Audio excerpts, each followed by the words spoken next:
Tahu? Zaid ibn Amr ibn Nufail. Zaid ibn Amr ibn Nufail. Ini diberi gelar Muwahhidul Jahiliyah. Ya, orang yang bertauhid di zaman jahiliyah. Perhatikan para jemaah. Jadi ketika dosa-dosa bertumpuk, akhirnya apa? Hitamlah hati ini. Kemudian hati kalau sudah hitam, yang baik tidak dianggap baik, yang mungkar tidak dianggap mungkar. Maka oleh karena itu Allah Subhanahu wa taala mengingatkan kita dalam hati kita ini, kalau masih putih diingatkan jangan maksiat. Tapi kalau hati sudah hitam akan terus didorong untuk berbuat maksiat, dan ini bahayanya ketika hati telah ditutup oleh Allah Subhanahu wa taala. Kemudian poin yang ketiga para hadirin dari pembahasan kita hari ini, yaitu inilah jalanku. Jadi poin yang pertama, hidayah kepada Shiratal Mustaqim adalah pemberian Allah, maka banyak-banyak berdoa. Kemudian yang kedua, apa itu Shiratal Mustaqim? Shiratal Mustaqim adalah al-Islam. Shiratal Mustaqim adalah jalannya Rasulullah sallallahu alaihi wasallam. Kemudian poin yang ketiga, awaiqus sayr ala Shiratal Mustaqim. Penghalang-penghalang berjalan di atas Shiratal Mustaqim.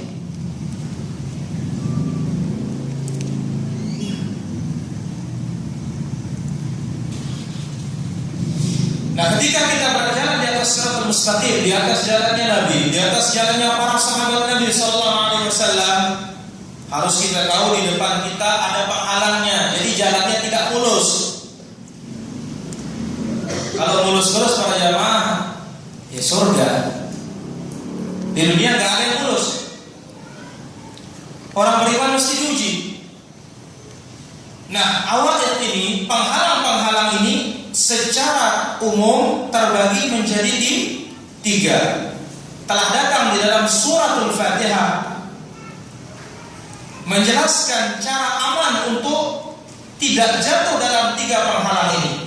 Dan para ulama kita mengingatkan dengan peringatan yang sangat banyak untuk tidak jatuh dalam tiga penghalang ini. Wahya ala maratibiha fil khuturah. Sisi tingkatan bahayanya sebagai berikut. Al-a'iqul awal, penghalang yang pertama, yaitu a'iqu syirk billah, syirik kepada Allah. Ini penghalang berjalan di atas jalannya lurus, syirik. Al-a'iqul tsani, penghalang yang kedua, a'iqul bid'ah, penghalang berupa perkara-perkara bid'ah, perkara-perkara baru di dalam urusan agama. Al-a'iqul tsalits, penghalang yang ketiga, a'iqul ma'siyah, penghalang berupa kemaksiatan. Sedikit sebelum kita lanjut para jemaah. Jadi kita katakan tadi bahwasanya Shiratal Mustaqim adalah jalannya Rasul sallallahu alaihi wasallam yang kita minta.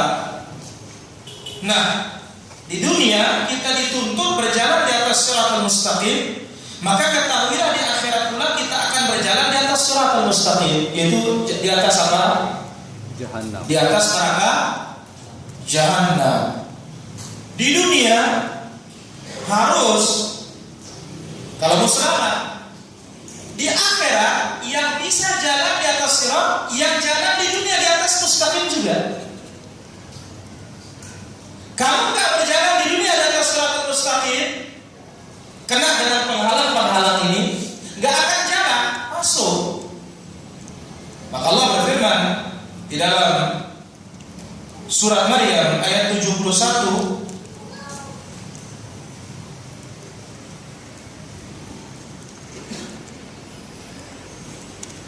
wa in minkum illa wariduha kana 'ala rabbika hatman maqdiya.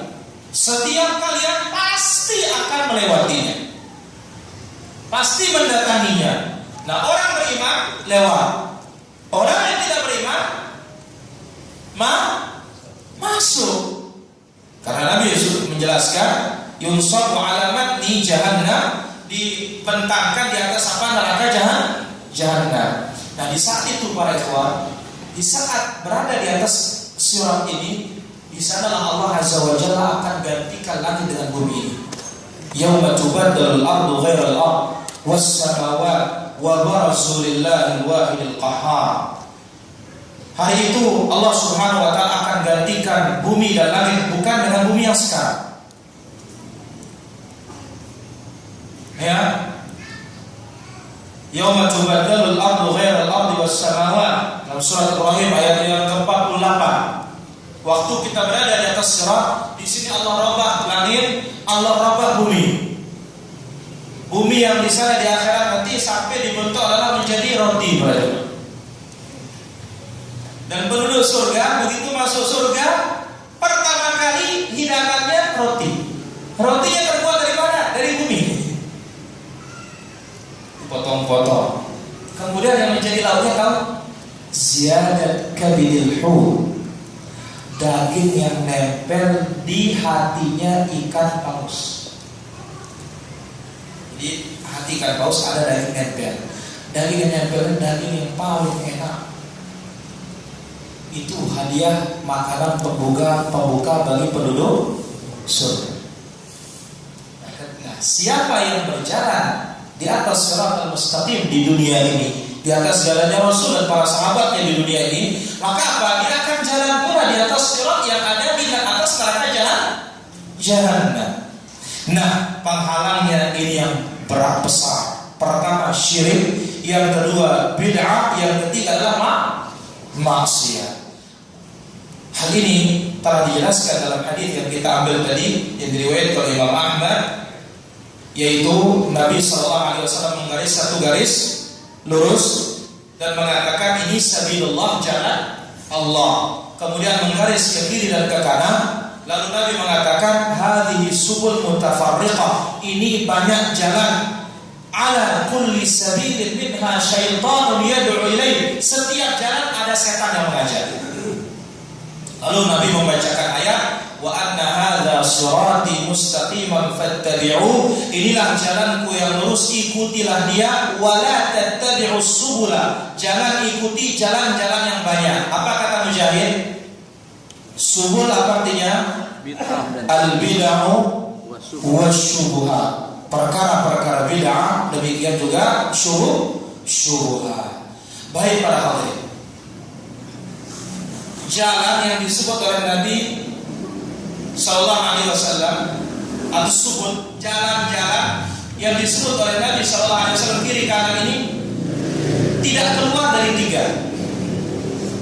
Jalan-jalan yang disebut oleh Nabi Sallallahu Alaihi Wasallam yang kiri kanan ini tidak keluar dari tiga.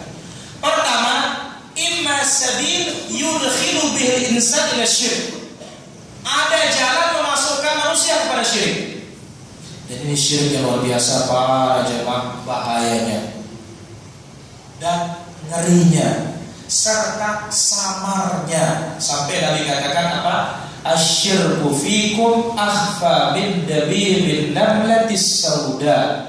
Syirik itu di tengah-tengah kalian lebih samar dari semut atau berjalannya semut hitam di atas batu hitam di tengah malam yang gelap gulita.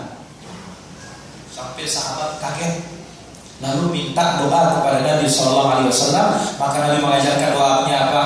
Allahumma inni a'udzubika an usyrika bika syai'an a'lamuhu wa astaghfiruka lima la a'lam. Semua apa ini? Apa semua sudah pada dalam? Wah, ini mesti apa nih? Ngeri ini syiriknya pada dalam. Lebih samar dari berjalannya semut. Pernah dengar nggak itu jalannya semut? Enggak. Ada yang rekam nggak? Ini syiriknya lebih samar dari itu. Sampai Nabi mengatakan apa? Innama akhafu alaikum atau akhwafu ma akhafu alaikum asyirkul asghar. Yang paling aku takuti atas kalian itu syirik kecil. Apa itu? Yasirur riya yang sedikit. Beramal pengen dilihat oleh orang. Yang susah itu zaman sekarang pada jamaah. Karena apa? Sedikit-dikit main jepret. selfie. Kalau Arab dikatakan sailafi katanya. Nah, ini kan yang luar biasa betul Pak. Luar biasa. Terbukti sekarang ini. Bukti lain lagi, Nabi SAW kalau masuk ibadah umrah, masuk ibadah haji di miqat, Nabi mengatakan, labbaik Allahumma umratan la riya'a fiha wala sum'ah. Ya Allah, aku penuhi panggilanmu untuk berumrah, tidak ingin riya, memperlihatkan orang supaya dipuji orang, wala sum'ah, tidak pula memperdengari orang. Kita di belum apa-apa sudah pasang pelang. Mohon doa restu. Jangan niat ya, baru pakai pakaian ihram, jepret lagi, naikkan status, ngeri ini Pak. Ini yang paling ditakuti oleh Nabi Sallallahu Alaihi Wasallam. Ini jalan yang pertama disebut oleh Nabi Sallallahu Alaihi Wasallam, bahwasanya jalan-jalan yang banyak ini tidak keluar dari tiga. Pertama, jalan yang memasukkan orang kepada syirik. Yang kedua, al-sabilun yudkhilu bihi al-insan ila al-bid'ah fi dinillah, atau jalan yang memasukkan orang ke dalam bid'ah dalam agama Allah Azza wa Jalla. Yang ketiga, al-sabilun yudkhilu bihi al-insan ila al-ma'asi wa dzunub, atau jalan yang memasukkan manusia kepada maksiat dan dosa. Tentu tidak diragukan yang paling dicintai oleh syaitan adalah yang paling afdal sesatnya. Paling afdal sesatnya apa? Syirik. Ini paling hebat. Kalau nggak bisa menyesatkan kita syirik, pindah dia ke tingkatan yang kedua, ke bid'ah. Kalau tidak bisa pindah ke tingkatan yang kedua, dia pindah ke tingkatan yang ketiga, itu apa Pak? Terus kita digiring pada jamaah. Maka Allah berfirman, wala tattabi'u khutuwat. Khutuwat ini jamak muannas salim. Asalnya tunggalnya khutwatun, khutwatani, khutwat. Berarti apa? Banyak langkah. Satu, setan tidak sukses, masih dia akan pilih jalan yang kedua. Jalan kedua nggak sukses, dia akan pilih jalan ketiga. Tahun pertama nggak bisa nyesetin kita, tahun kedua ditunggu kita. Imam Ahmad, siapa tidak kenal Imam Ahmad para jemaah? Imam Ahlus Sunnah. Sampai beliau hidup di 8 Khalifah Abbasiyah. Imam Ahmad hidup ya di zaman yang mana fitnah yang besar di saat itu, fitnah apa? Al-qaul bi khalqil Quran. Fitnah yang mengajak manusia mengatakan apa? Quran itu makhluk. Beliau hidup ya di zaman yang mana jumlah Khalifah Abbasiyah saat itu ada 8. Di antaranya mulai dari Al-Khalifatul Ma'mun, Al-Ma'mun, kemudian Al-Wathiq, sampai ke 8 khalifah ini. 5 diantaranya sebelumnya ini mengikuti mazhabnya Mu'tazilah. Datang beberapa orang berikutnya, Allah Subhanahu wa taala hilangkan ujian Ahlus Sunnah, dan Imam Ahmad dibebaskan. Nah, beliau ketika sakaratul maut, ini kita berbicara tentang langkah syaitan para jemaah. Ketika beliau sakaratul maut, putranya Abdullah mentalqin, ya abati qul la ilaha illallah. Hai bapak, katakan la ilaha illallah. Apa kata beliau? La ba'd, belum. Sambil pingsan Imam Ahmad, belum. Setelah siuman, sang anak bertanya, wahai bapakku, tadi aku talqin engkau la ilaha illallah, engkau mengatakan la ba'd, belum. Imam Ahmad mengatakan tadi di kakiku ada setan. Dia gigit kakiku. Sambil mengatakan, "Ya Ahmad, fuddani. Hai Ahmad, kamu sudah sukses. Kamu sudah lepas dari jeratanku dan godaanku." Imam Ahmad menjawab, "La, belum." Bayangkan para jemaah. Maka di saat sakratul maut ini penentuan. Nah, Al-Imam Ibnu Qayyim rahimahullah taala sampai menjelaskan yang diinginkan oleh syaitan dari manusia ini ada 7 hal para jemaah. Yang diinginkan oleh syaitan dari manusia ini ada berapa? 7. Setan akan mulai yabda awalan bil awal. Mulai dari yang terhebat kemudian turun ke bawahnya. Kalau dia sukses yang lebih besar, bagus. Kalau enggak, pindah ke derajat yang lebih rendah. Baik, kita ambil satu persatu.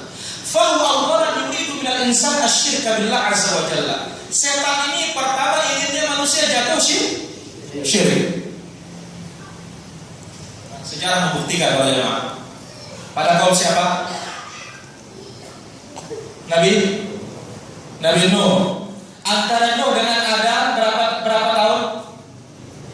10 abad. 1000 tahun semuanya bertauhid. Begitu kaum Nuh mulai manusia syirik. Gara-gara apa? Mengkultus orang saleh. Suwa, Yahud, Ya'ud, Nasr. Baca di akhir-akhir surat Nuh. Waqalu la tadharunna alihatakum wa la tadharunna waddan wa la suwa'an wa la yaghutha wa ya'uqa wa nasra. Ayat 23. Pembesar-pembesar mereka mengatakan jangan tinggalkan Tuhan-Tuhan kalian. Jangan tinggalkan Wad, Suwa, Yaghuth, Ya'uq, Nasr. Mereka ini adalah Ibnu Abbas menyebutkan di dalam Sahih Bukhari nama orang-orang saleh. Begitu meninggal dunia, setan mewahyukan. Jadi setan punya wahyu juga pada jemaah. Apa wahyunya? Dibisikin murid-muridnya ini, buatin dia monumen. Ya, kalau sekarang kan modern, buatin foto, gambar, taruh di tempat-tempat duduk supaya apa? Motivator. Sebagai pendorong. Ingat guru, ingat ibadah. Apa katanya? Disebut oleh Ibnu Abbas, falamma halaka ulaika, begitu meninggal generasi yang paham tauhid ini, warusiyal ilm, rupa ilmu tauhid ubid, bukan menjadi motivator tetapi disembah. Ini yang diinginkan oleh syaitan yang pertama. Fa illam yastati, kalau dia tidak mampu, arada min ruku'a fil bid'ah, maka syaitan ini ingin menjatuhkan manusia dalam perkara-perkara bid'ah. Kenapa para jamaah? Sebagaimana dikatakan Sufyan Ats-Tsauri, al-bid'atu ahabbu ila iblis minal maksiyah. Bid'ah lebih dicintai oleh iblis daripada maksiat. Wal maksiyatu yutabu minha wal bid'atu la yutabu minha. Bid'ah itu sulit taubatnya, kalau maksiat itu cepat taubatnya. Sampai Nabi SAW mengatakan dalam hadis riwayat At-Tabrani dan hadisnya sahih, innallaha hajaba taubata an kulli sahibi bid'atin hatta yada'a bid'atahu. Allah menutup pintu taubat dari pelaku bid'ah sampai dia tinggalkan bid'ahnya baru bisa taubat. Maknanya apa para jemaah? Kalau orang menganggap sesuatu benar, apa ia ditinggalkan? Tidak bisa ditinggalkan karena dia benar. Kalau sudah dianggap jelek, salah, baru mau ditinggalkan. Dan hebatnya kenapa setan lebih cinta? Karena mirip dengan agama, berbau agama, bernuansa agama, bahkan rupanya rupa ibadah. Contoh para jemaah, sebagaimana dibawakan dalam riwayat yang sahih, Sa'id ibnul Musayyib. Siapa tahu Sa'id ibnul Musayyib? Tabi'in. Tabi'in. Bahkan tokoh tabi'in. Salah satu dari 7 ulama Madinah yang padanya terkumpul ilmunya Rasulullah sallallahu alaihi wasallam.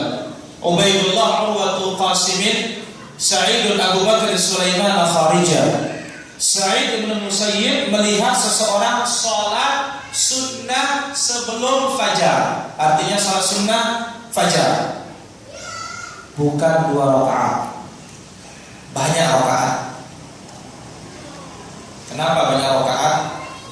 Karena mendengar sabda Rasulullah sallallahu alaihi wasallam dari Aisyah radhiyallahu anha, raka'atul fajr khairun minad dunya wa ma fiha. 2 rakaat subuh lebih baik dari dunia dan 2 lupa jemaah. Bagaimana kalau 4? Nah, bagaimana kalau 6 lagi? Lebih baik enggak? Loh, secara akal logikanya baik. Loh, kalau 2 saja lebih baik dari dunia dan seisinya, apalagi 4, apalagi 6, apalagi 8. Nah, Sa'id menegur dengan bijak, la taf'al, jangan kamu lakukan. Orang ini menimpali mengatakan, ayu'adzibanillahu 'ala shalah, masa Allah menyiksa aku gara-gara sholat? Jawabannya seorang alim apa katanya? La, walakin yu'adzibaka Allah 'ala khilafis sunnah. Allah tidak menyiksa engkau gara-gara engkau sholat, tetapi Allah menyiksa engkau karena menyelisihi sunnah. Ini jawaban bijak kepada jemaah. Mau masa baca Quran salah? Tak ada yang salah baca Quran, tapi engkau menyelisih cara Nabi. Misalkan ada kawan-kawan kita kok baca Quran di atas kuburan, sementara Nabi bersabda dalam Sahih Muslim, la taj'alu buyutakum qubura, jangan jadikan rumah kalian kuburan. Fa inna syaitan, sesungguhnya syaitan, yanfiru, lari, minal bait alladhi tuqra'u fihi suratul Baqarah, dari rumah yang dibacakan surat Al-Baqarah. Tapi sekarang logikanya apa jemaah? Jangan jadikan rumah kalian kuburan, bacakan Quran. Berarti kubur itu bukan tempat baca Quran. Nah, rumah tidak dibacakan Quran seperti kubur, sebagaimana kubur bukan tempat baca Al-Quran. Nah, sekarang mungkin saudara kita mengatakan, masa salah saya baca Quran di atas kuburan? Bukan membaca Quran yang salah, tetapi menyelisihi cara Rasulullah sallallahu alaihi wasallam. Ini kan cara yang arif, cara yang bijak nih pada jemaah. Akhirnya sudah, orang itu diam sudah. Ambil contoh kisah Imam Malik. Ada seorang mengatakan, ya Imam, min aina uhrim, dari mana saya pasang ihram? Kita kalau umrah, kalau ke Madinah dari mana Pak Jemaah? Zulhulaifah. Zulhulaifah dong. Kalau di situ terkenalnya apa? Bir Ali katanya. Ini bisnisnya Syiah. Katanya Ali bunuh setan, setannya diceburkan ke dalam sumur. Jadilah Bir Ali, bir itu sumur Ali katanya. Ada mistis kepada jemaah. Ya, khurafat. Nah, orang ini tanya kepada Imam Malik, dari mana saya pasang ihram? Imam Malik mengatakan dengan sederhana, min indi ma ahrama bihi Nabi sallallahu alaihi wasallam, dari tempat Nabi mulai ihram. Jawaban singkat.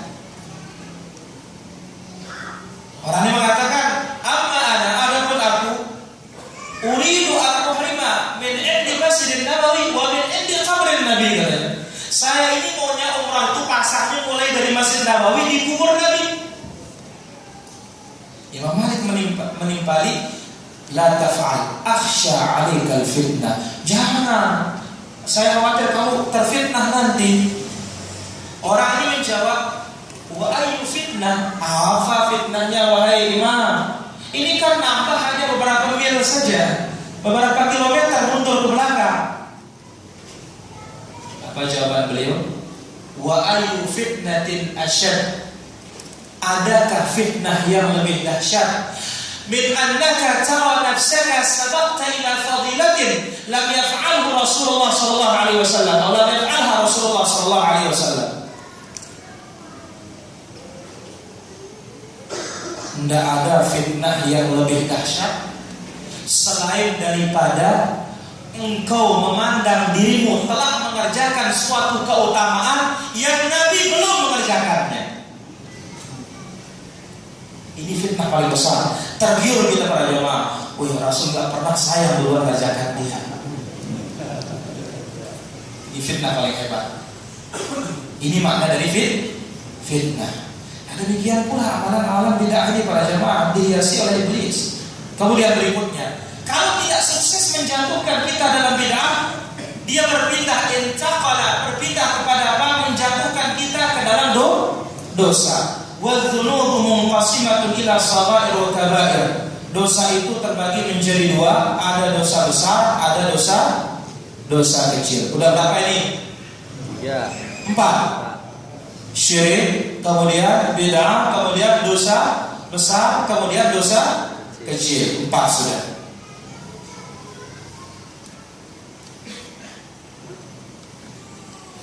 Fa'ilam yastati' iqal 'abdi fil kabirah ijtahada fi iqa'ihi fi as-saghirah. Jadi jatuhkan dia dalam dosa besar, enggak sukses jatuhkan dia ke dalam dosa kecil. Fa'ilam yastati' enggak sukses menjatuhkan kita dalam dosa kecil. Bagaimana? Yajtahid fi an yushghil al-'abd bil umur al-mubahah an at-ta'at wal ibadah. Dia akan jadikan kita sibuk melaksanakan yang mubah hukumnya sehingga lupa akan ibadah dan ketaatan. Ini masuk 5 sudah. Ya, syirik enggak, bid'ah enggak, dosa besar enggak, dosa kecil enggak. Akhirnya apa? Dibuat sibuk kerjakan yang mubah, lupa ibadah. Baik. Fa'ilam yastati, enggak sukses dia ini. Intaqala ila rubbatin sadisah, dia pindah ke tingkatan ke-6. Ala wahya an yushghilahu bil umur al-mafdhulah anil umur al-fadilah. Dia akan disibukkan dengan perkara-perkara yang tidak mulia sehingga meninggalkan yang mulia. Jadi yang pahalanya 1 sibuk dikerjakan, ketinggalan dengan pahalanya 27. Ini gangguan setan loh para jamaah. Contoh, ketika sholat berjamaah, ya, aduh sholat di rumah aja sudah dibisikin ini. Di rumah kan tetap dapat minimal 1 katanya. Akhirnya apa? Nggak jadi ke masjid. Ini kan sisi fadilah. Belum kita berbicara tentang sisi hukum. Kalau hukum sih jelas wajib bagi laki-laki yang tidak ada halangan dan uzur syar'i. Tapi inilah langkah syaitan para jamaah.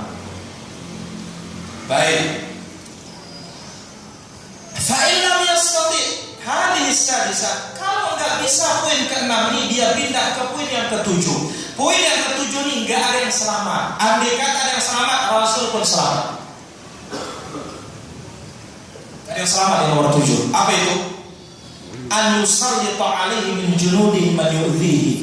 Setan akan mengirim tentaranya menyakiti orang-orang beriman. Bukankah Rasul disakiti para jemaah? Disakiti. Kalau diganggu, Nabi diganggu, pernah diganggu. Waktu Nabi sedang sholat, sampai Nabi apa? Cekik sampai keluar apanya? Lidahnya terasa basah. Sampai Nabi mengatakan, laula da'watu akhi Sulaiman, kalau bukan doa saudaraku Sulaiman, la rabatuhu, apakah ikat dia di tiang Masjid Nabawi dan akan dimain-mainkan atau ditonton oleh Jilman al-Madinah, anak-anak kota Madinah. Jadi yang ke-7 ini nggak ada yang selamat. Itu apa? Syaitan akan mengirim tentara-tentaranya menyakiti orang-orang beriman, sehingga ketika dia melaksanakan ketaatan itu diganggu. Baik gangguannya dari manusia maupun gangguannya dari jin. Bagaimana? Ditakut-takuti mengerjakan kebenaran, ya, mengerjakan kebaikan, didemo lagi, ya, diusir. Ini sudah setan punya kerjaan. Ini dia 7 para jamaah yang diinginkan oleh iblis didapatkan dari anak Adam. Perangkat dari yang terbesar, gak bisa pindah, sampai yang terakhir gak ada yang selamat. Oleh karena itu disinilah Allah ingatkan kita, wa tawassaw bis sabri wa tawassaw bil marhamah, dalam surat Al-Balad ayat 17. Kemudian Al-Asr ayat 3, illal ladzina amanu wa 'amilus shalihat wa tawassaw bil haqqi wa tawassaw bis sabar. Saling ingatkan kebaikan dan saling ingatkan sabar melaksanakan kebaikan. Karena apa? Pasti diuji, pasti diganggu, nggak ada yang selamat. Lebih-lebih namanya gangguan dan cobaan ini, semakin kuat iman orang, semakin besar ujiannya pada jemaah. Sebagaimana sabda Rasulullah sallallahu alaihi wasallam, asyadun nasi bala'an al-anbiya. Manusia yang paling keras ujiannya siapa? Para nabi. Kemudian yang mirip dengan nabi, kemudian yang mirip dengan nabi. Kemudian yubtala rajul ala hasabi dini. Kita ini diuji sesuai dengan kadar agama. Kalau iman kita kuat, ujian kita berat. Kalau iman kita tipis, ujiannya juga tipis. Tapi ingat para jemaah, tidak ada orang beriman yang lepas dari ujian di dunia. Hatta ukurannya orang beriman tidak punya dosa. Nabi punya dosa enggak? Tapi dapat diuji? Diuji. Di Makkah mau dibunuh, ya. Di Madinah pun demikian. Waktu di Khaybar Nabi diracuni. Siapa beracuninya? Perempuan Yahudi. Ini kan bentuk gangguan setan semua ini pada jemaah. Padahal Nabi tidak punya dosa. Tetapi kalau orang beriman yang tidak berdosa ini dapat ujian, ini untuk mengangkat apa? Derajat, menaikkan kelas. Nah, syaitan bersumpah serapah di hadapan Allah dalam surat Al-A'raf ayat 16 sampai 17. Apa kata syaitan? Qala fa bima aghwaytani, ya Allah, dengan engkau telah menyesatkan aku, la aqudanna lahum siratal mustaqim, aku akan halangi mereka dari jalanmu yang lurus. Tsumma la'atiyannahum, aku akan goda mereka min baini aydihim, dari depan, wa min khalfihim, dari belakang, wa an aymanihim, dari kanan, wa an syama'ilihim, dari kiri, wala tajidu aktsarahum syakirin. Kemudian ya Allah, engkau tidak akan menemukan kebanyakan mereka bertauhid nanti hari kiamat. Sedikit yang bertauhid aku buat. Ini sumpahnya syaitan banyak dan terbukti betul. Sampai dia minta di hadapan Allah Azza wa Jalla, qala rabbi anzirni ila yaumi yub'atsun. Ya Allah, kasih aku tangguhan sampai hari kebangkitan. Jadi iblis minta ditangguhkan oleh Allah Azza wa Jalla. Ya, qala anzirni ila yaumi yub'atsun, dalam surah Al-A'raf ayat 14. Dia berdoa kepada Allah, ya Allah, kasih aku tangguhan sampai hari kebangkitan. Jangan dulu cepat matikan aku. Ternyata dikabulkan doanya Allah. Dan ini dalilnya para ulama kita, para jamaah, setan yang jahat saja berdoa langsung kepada Allah, enggak pakai perantara. Ngapain kita pakai perantara yang beriman? Goblok. Setan. Ada lebih hebat dari setan, para jamaah? Inna la yad'u hizbahu liyakunu min ashabis sa'ir. Ngajak pengikutnya masuk dalam neraka. Dia berdoa langsung kepada Allah. Ya Allah, kasih aku penangguhan sampai hari kebangkitan. Allah katakan, qala fa innaka minal munzirin. Iya, aku tangguhkan engkau. Nah, kita ini sudah muslim, lagi beriman para jamaah. Kenapa harus pakai perantara? Langsung aja kepada Allah Subhanahu wa ta'ala. Baik. Inilah dia poin yang ketiga. Kemudian kita masuki poin yang keempat. Manhum ahlus siratal mustaqim. Siapakah orang-orang yang dikatakan berjalan di atas siratal mustaqim? Orang-orang yang di atas siratal mustaqim al-mun'am alaihim, siratal ladzina an'amta alaihim, yaitu jalannya orang yang mendapatkan nikmat. Berarti orang yang berada di atas siratal mustaqim adalah orang-orang yang dapat nikmat. Siapa orang mendapat nikmat ini? Disebutkan dalam surah An-Nisa.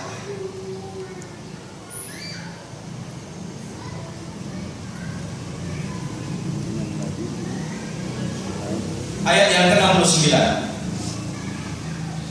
Wa may yuti'illaha war rasul, siapa yang taat kepada Allah dan Rasulnya, fa ulaika ma'al ladzina an'ama Allahu 'alaihim minan nabiyyin, maka mereka termasuk orang-orang yang telah diberikan nikmat dari kalangan para nabi.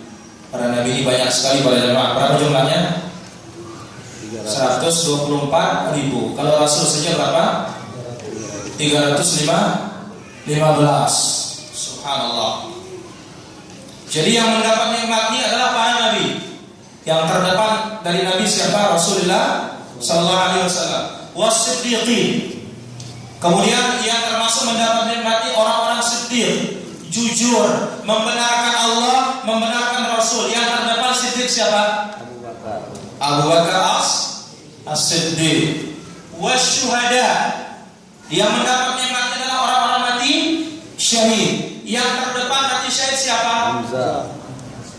Umar, kemudian Utsman. Sayyidul Syuhada siapa lagi?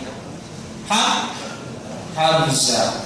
Jadi hal ini dibuktikan para jemaah dalam hadis Nabi sallallahu alaihi wasallam ketika perang Uhud. Pukulan pertama menang. Pukulan kedua kalah. Sahabat lari, Nabi pun lari, naik sampai ke gunung. Begitu Nabi naik ke gunung, gunung Uhud goyang. Begitu bergetar, Nabi injak gunung Uhud, mengatakan, "Uthbut ya Uhud, diam kamu Uhud. Fa innama 'alaika nabi." Di atas wada Nabi. Wasiddiq, di atas wada Siddiq. Wasyahidan.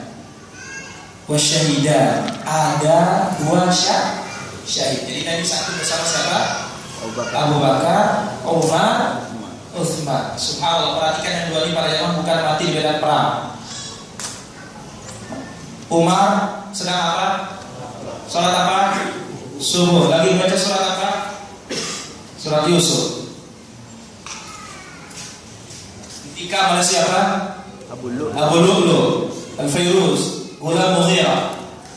Utsman bin Affan lagi apa? Baca Quran. Ditikam atau dibunuh oleh siapa? Orang-orang Khawarij. Kalau Umar dibunuh oleh Majusi yang kuburnya diagungkan di Iran sekarang, namanya Abu Syuja katanya. Ya. Utsman bin Affan radhiyallahu dibunuh oleh Khawarij. Bulan Dzulhijjah para jemaah, beberapa hari lagi habis bulan Dzulhijjah. Maka Nabi bersabda dalam hadis yang sahih tentang syahadah. Ya, Nabi katakan, "Man sa'alallaha syahadah bisidqin."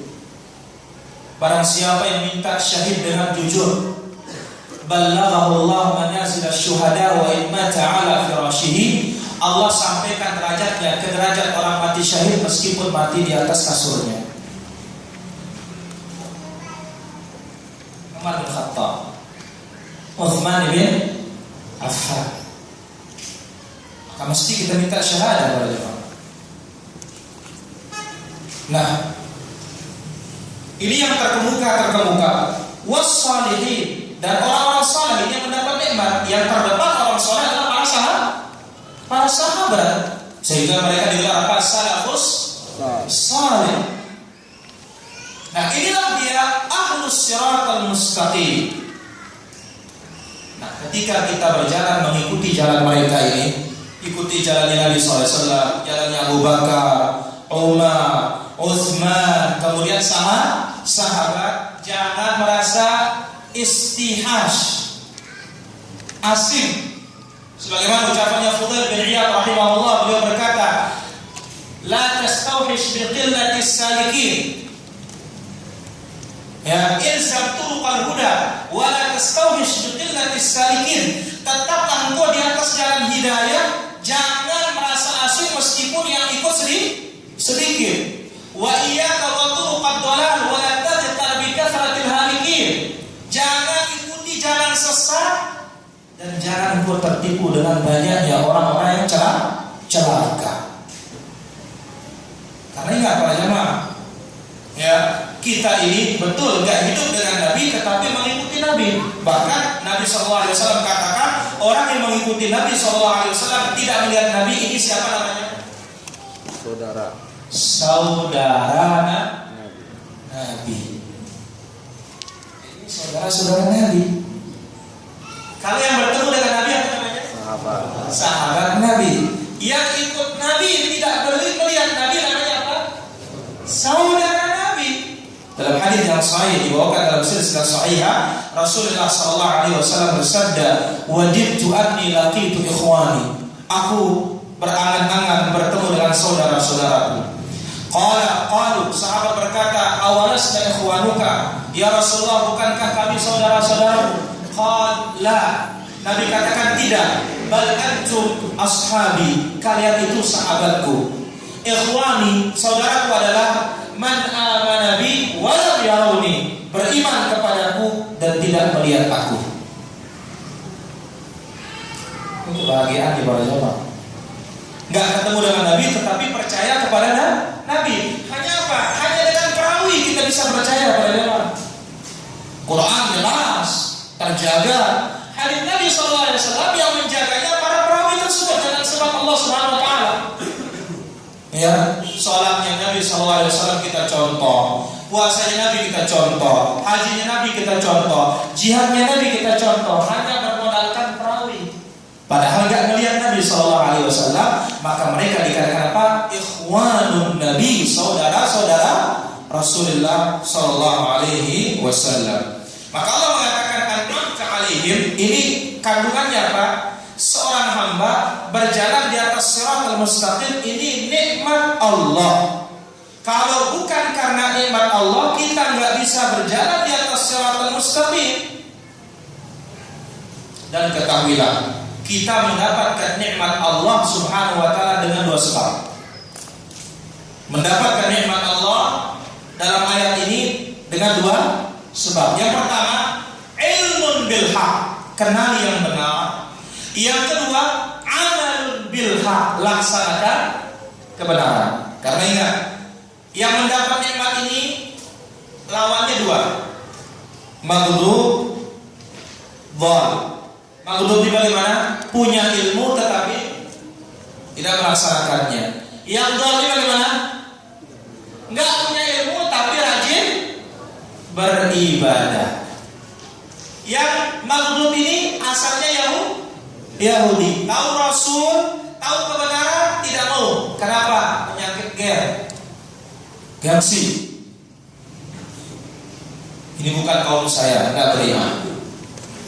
Nasrani, ya. Kenapa bisa demikian? Kenapa? Mereka rajin tetapi tidak punya dasar. Sampai gurunya Imam Syafi'i yang bernama Sufyan ibn Uyainah, beliau berkata, "Man fasada min ulama'ina fa fihi syabahun min al-yahud." Ulama-ulama kita yang rusak ada miripnya seperti Yahudi. Wa man fasada bin ubadina fa fihi syabahun bin nasara. Ahli-ahli ibadah kita yang rusak ini ada miripnya dengan Nasrani. Kenapa demikian? Al-Yahud ahlul haq, tahu yang benar tetapi tidak mengamalkannya. Maka kaum muslimin yang tahu yang benar tidak mengamalkannya, entah takut ditinggal sama kaumnya atau takut dicemooh dan semisalnya, dapat bagian dari murkanya Allah pada orang Yahudi itu. Kemudian sebaliknya, ya, dhal yang sesat ini apa? Rajin berbuat tetapi tidak punya dalil, nggak ada dasar yang kuat dipegang. Ada kemiripannya dengan Nasrani, dapat bagian kesesatan. Itu sebabnya ketika Nabi menjelaskan bid'ah, apa kata Nabi? Wa kullu bid'atin dhalalah. Ini yang kita takutkan para jamaah. Nah, yang mendapat nikmat ini sebabnya dua. Ilmun bil haq wa